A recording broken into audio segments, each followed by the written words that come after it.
CBSE ने science का sample paper तो रिलीज़ कर दिया, लेकिन क्या आपने उस सैंपल पेपर का एनालिसिस किया है? अगर आपको टॉपर बनना है तो एनालिसिस करना बहुत ज़रूरी है, क्योंकि आपकी सही एनालिसिस आपकी सही पढ़ने की स्ट्रैटेजी बनाएगा और सही स्ट्रैटेजी आपको मार्क्स दिलाएगा।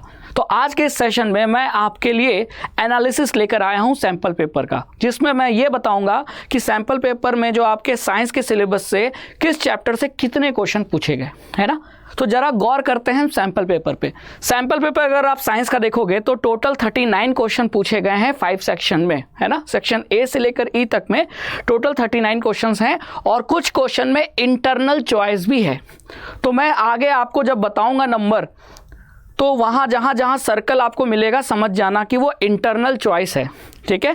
तो अगर जैसे मैं आपको यहाँ दिखा दूँ, कुछ क्वेश्चन में यहाँ इंटरनल चॉइस अवेलेबल था, जिसमें से 2 में से कोई एक ही क्वेश्चन करना था, ठीक है। तो बच्चों यहाँ अगर आप ध्यान से देखो, जैसे ये एक क्वेश्चन है आपका, ये देखो क्वेश्चन नंबर 21। तो क्वेश्चन नंबर 21 में आपको 2 क्वेश्चन दिए हैं और करके, है ना। तो एक क्वेश्चन ऊपर है, दूसरा क्वेश्चन नीचे है, दोनों में से कोई एक ही करना है। तो मैंने जो एनालिसिस किया है उसमें मैंने इन दोनों क्वेश्चन को काउंट किया है ना। लेकिन जो एक्स्ट्रा क्वेश्चन है उससे मैंने सर्कल किया है ताकि आपको समझना आसान हो जाए, है ना। वैसे आपको अटेम्प्ट क्वेश्चन नंबर 39 यानी टोटल 39 क्वेश्चन ही अटेम्प्ट करने हैं। जो क्वेश्चन एक्स्ट्रा में है उसको मैंने सर्कल कर दिया है। अब आते हैं चैप्टर वाइज एनालिसिस पे, ठीक है। तो स्टार्ट करते हैं सीबीएसई साइंस के सैंपल पेपर का चैप्टर वाइज एनालिसिस। अब बात करेंगे कि किस चैप्टर से कितने क्वेश्चन आए, ठीक है। तो चलिए स्टार्ट करते हैं, सेशन को एंड तक जरूर देखना। अगर बात करें चैप्टर नंबर 1 की, chemical reaction and equation chapter की, तो टोटल वैसे 5 क्वेश्चन पूछे गए, लेकिन एक क्वेश्चन इंटरनल चॉइस में था तो आपको करना 4 था, यानी 4 क्वेश्चन पूछे गए हैं पहले चैप्टर से। फिर अगर दूसरे चैप्टर की बात करें एसिड बेसिस एंड सॉल्ट की, तो यहाँ आपके टोटल 4 क्वेश्चन आए हैं, ठीक है। फिर मेटल एंड नॉन मेटल्स की बात करें तो वैसे तो 4 क्वेश्चन पूछे गए हैं, लेकिन एक इंटरनल चॉइस में है तो करने 3 थे, ठीक है। फिर next chapter carbon ends compound.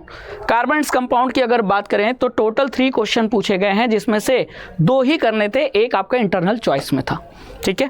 फिर आगे चलते हैं, प्रोसीड करते हैं। लाइफ प्रोसेसेस काफ़ी बड़ा चैप्टर है बायो का, और इससे 6 क्वेश्चन पूछे गए हैं, जिसमें से 5 आपको करने थे, एक इंटरनल चॉइस था।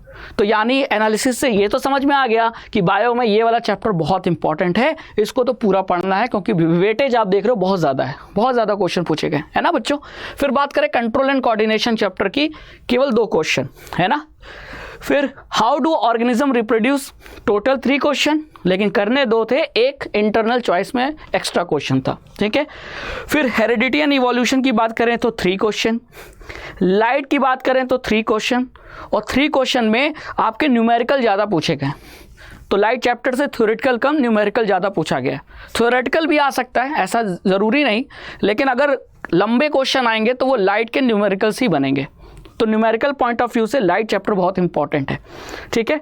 फिर आगे चलते हैं, the human I and colourful world, केवल 2 क्वेश्चन पूछे गए, जिसमें से एक इंटरनल चॉइस में था तो करना एक ही था, यानी ये चैप्टर बहुत ज़्यादा इंपॉर्टेंट नहीं है, ठीक है। तो इस चैप्टर को आप लास्ट में भी कवर कर सकते हो, अगर आपने पहले सिलेबस इसका कवर नहीं किया है, ठीक है, तो लास्ट में भी इसको पढ़ सकते हो। फिर बात करें इलेक्ट्रिसिटी चैप्टर की, तो टोटल 3 क्वेश्चन पूछे गए। इलेक्ट्रिसिटी में भी न्यूमेरिकल बहुत इंपॉर्टेंट है ना, ठीक है। फिर रेजिस्टेंस वाला टॉपिक बहुत इंपॉर्टेंट है। फिर अगर बात करें magnetic effects of electric current, तो टोटल 6 क्वेश्चन, जिसमें से करने 5 थे, एक आपका इंटरनल चॉइस में अवेलेबल था, यानी ये भी काफ़ी वेटेज वाला चैप्टर है, ठीक है। और फिर बात करें आवर एनवायरनमेंट की, तो केवल 2 क्वेश्चन पूछे गए, ठीक है। यहाँ से 2 से ज़्यादा पूछने की प्रोबेबिलिटी बहुत कम है, आपसे 2 ही क्वेश्चन बनेंगे, ठीक है। तो ये रहा आपका chapter wise analysis of sample paper.